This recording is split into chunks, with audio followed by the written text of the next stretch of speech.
47 വയസ്സുകാരിയായ സീമ സിംഗിനെ കൊല്ലപ്പെട്ട നിലയിൽ കണ്ടെത്തിയ കേസിലാണ് ഭർത്താവും വ്യവസായിയുമായ അനിൽകുമാറിനെ അറസ്റ്റ് ചെയ്തത്. അജ്ഞാത മൃതദേഹത്തിൽ നിന്ന് ലഭിച്ച മൂക്കുകുത്തി നിർണായക തെളിവായി മാറിയപ്പോൾ അറസ്റ്റിലായത് ഡൽഹിയിലെ റിയൽ എസ്റ്റേറ്റ് വ്യാപാരി. ഒരു മാസം മുൻപ് ലഭിച്ച മൃതദേഹത്തിൽ നിന്ന് കിട്ടിയ സൂചനകളെല്ലാം പിന്തുടർന്ന പോലീസ് ഓരോരോ തെളിവുകളായി കണ്ടെത്തുകയായിരുന്നു. ഒടുവിൽ പഴുതടച്ച് എന്താണ് നടന്നതെന്ന് കൃത്യമായി കണ്ടെത്തുകയും ചെയ്തു. ബന്ധുക്കളും മകനും ഉൾപ്പെടെ മൃതദേഹം തിരിച്ചറിഞ്ഞതോടെ പ്രതി പിടിയിലായി. മാർച്ച് 11-നാണ് ഡൽഹിയിലെ ഓടയിൽ നിന്ന് ഒരു സ്ത്രീയുടെ മൃതദേഹം ലഭിച്ചത്. ബെഡ്ഷീറ്റ് കൊണ്ട് പൊതിഞ്ഞ കല്ലും സിമന്റ് ചാക്കും ഉപയോഗിച്ച് കെട്ടി താഴ്ത്തിയ നിലയിലായിരുന്നു മൃതദേഹം. പരിശോധിച്ചപ്പോൾ മൃതദേഹത്തിൽ നിന്ന് പോലീസിന് ഒരു മൂക്കുകുത്തി ലഭിച്ചു. അതിൽ നിന്ന് അത് വിറ്റ ജ്വല്ലറി ഏതെന്ന് മനസ്സിലാക്കി. അവിടെ അന്വേഷിച്ചപ്പോഴാണ് അത് വാങ്ങിയിട്ടുള്ളവരുടെ വിവരങ്ങൾ ലഭിച്ചത്. അതിൽ നിന്നാണ് ഡൽഹിയിലെ ഒരു വ്യവസായിയായ അനിൽകുമാറിന്റെ പേര് പോലീസിന് കിട്ടുന്നത്. റിയൽ എസ്റ്റേറ്റ് വ്യാപാരിയായ ഇയാൾ ഗുരുഗ്രാമിലെ ഫാം ഹൌസിലാണ് താമസിക്കുന്നതെന്നും മനസ്സിലാക്കി. അനിൽകുമാറിന്റെ പേരിലായിരുന്നു മൂക്കുകുത്തിയുടെ ബില്ല്. പിന്നീട് നടന്ന പരിശോധനയിൽ അനിൽകുമാറിന്റെ ഭാര്യയായ 47-കാരിയായ സീമ സിംഗിന്റെ മൃതദേഹമാണ് ഇതെന്ന് പോലീസ് സംശയിച്ചു.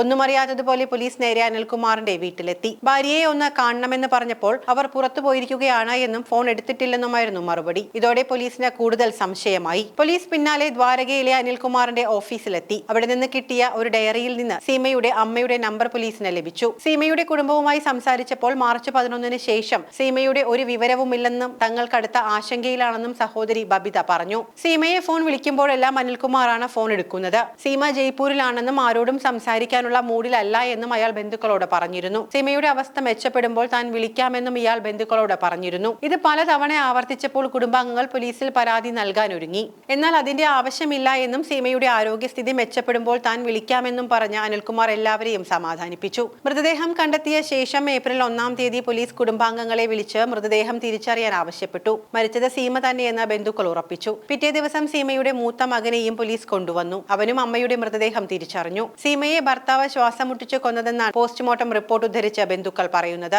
അനിൽകുമാറും അയാളുടെ ജീവനക്കാരനായ ശിവശങ്കറും അറസ്റ്റിലായിട്ടുണ്ട്. ഡൽഹിയിലെ ദ്വാരകയിലുള്ള ഇവരുടെ വീട്ടിൽ വെച്ചാണ് കൊലപാതകം നടന്നതെന്നും പോലീസ് പറയുന്നു. കൊലപാതകത്തിന്റെ കാരണം ഉൾപ്പെടെയുള്ള മറ്റു വിവരങ്ങൾ പോലീസ് അന്വേഷിച്ചു വരികയാണ്.